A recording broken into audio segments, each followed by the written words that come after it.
જય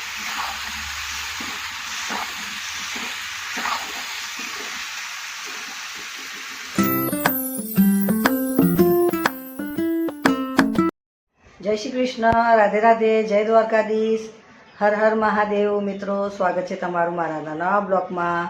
મિત્રો, સવારના 9:45 વાગી ગયા છે. તમે બધાને ગુડ મોર્નિંગ. ને કેમ છો તમે બધા? મજામાં? બધા મજામાં રહ્યો. દ્વારકાધીશ બધાને સારા સારા રાખે, મસ્ત રાખે, બધાની ઈચ્છા પૂરી કરે ને બધું સરસ સરસ બધાના જીવનમાં થાય. તો મિત્રો, ચેનલ પર ના હોય તો સબસ્ક્રાઈબ કરજો, વિડીયો સારું લાગે તો લાઇક શેર કોમેન્ટ કરજો, અને ચેનલ પર ના હોય તો સબસ્ક્રાઈબ કરવાનું ભૂલતા નહીં. તો મિત્રો, જો નાહી ધોઈને એકદમ ફ્રેશ, પૂજા બી થઈ ગઈ, ઘરમાં બધું કામ પતી ગયું. રોજની જેમ આવે શું બનાવવાનું એ તો તમને લોકોને ખબર જ હશે, જમવાનું. તો મિત્રો, જમવાનું બનાવવાનું શરૂઆત કરું છું, અને આજે શું બનાવું છું તે બતાવું. તો ચાલો વિડીયોમાં બન્યા રહેજો. વિડીયો સારો લાગે લાઈક શેર કોમેન્ટ કરો. તો મિત્રો, જો આજે શું બનાવું છું, ડુંગળી, ટામેટાં અને સરગવાની શીંગો, લીલા મરચાં, આદું ને લસણ આ બધું તૈયાર કરી દઉં. તો ચાલો વિડીયોમાં બન્યા રહેજો. વિડીયો સારો લાગે લાઈક શેર કોમેન્ટ કરજો.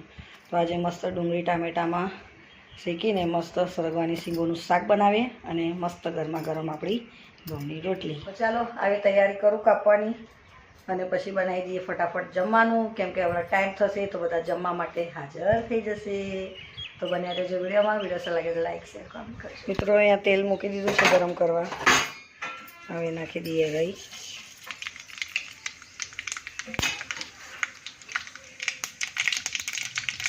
પછી નાખી દઈએ જીરું,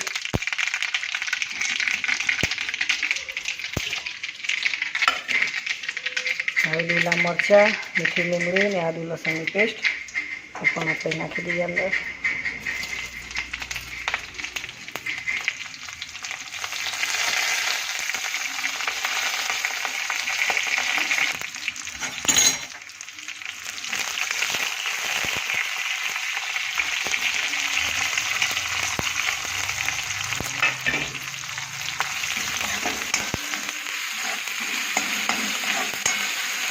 મસ્ત સરસ મજાની ડુંગળી ટામેટાનું અને સરગવાની શીંગોનું શાક બનાવીશું.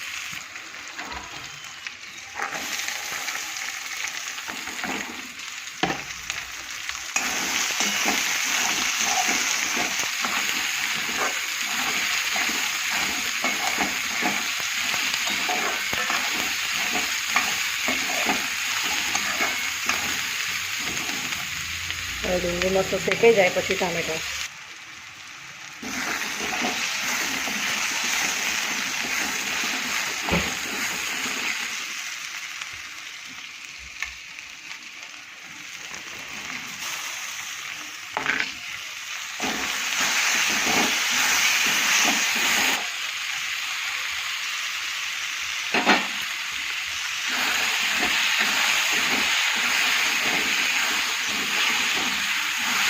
ચાલો હવે સરગવાની શીંગો ધોઈને તૈયાર કરી દીધી છે, એ નાખી દઈએ આપણે.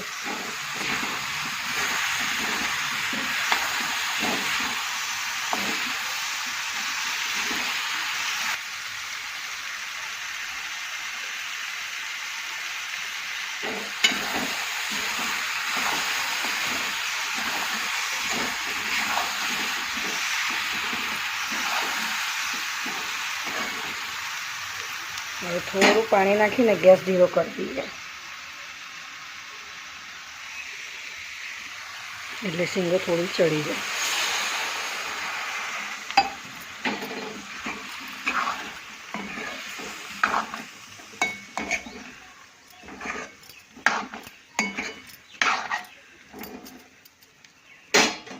મિત્રો, જો રોટલી બની ગઈ અને ડુંગળી ટામેટાં શેકીને સરગવાની શીંગો નાખી, તો સરગવાની શીંગો પણ મસ્ત થઈ ગઈ. તો જો ડુંગળી ટામેટાં અને સરગવાની શીંગોનું શાક બનીને રેડી થઈ ગયું છે. જો હવે ઉપર નાખી દઈએ આપણે ધાણા.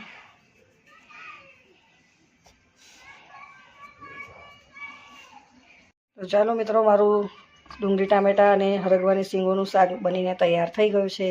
વિડીયો સારો લાગે તો લાઈક કરજો, શેર કરજો. મિત્રો, જમવાનું મારું બની ગયું. ઘઉંની રોટલી બનાવી અને ડુંગળી ટામેટાં શેકીને સરગવાની શીંગો બનાવી. તો ડુંગળી ટામેટાં જોડે આજે સરગવાની શીંગો બનાવી દીધી છે. તો તો સરસ મજાનું મારું શાક બનીને રેડી થઈ ગયું. તો ચાલો મિત્રો, આજ માટે આટલું. ચેનલ પર ન હોય તો સબસ્ક્રાઈબ કરજો, વિડીયો સારા લાગે લાઇક શેર કોમેન્ટ કરજો. તો મળે નવા બ્લોગમાં. જય શ્રી કૃષ્ણ, રાધે રાધે, જય દ્વારકાધીશ, હર હર મહાદેવ. બાય બધાને.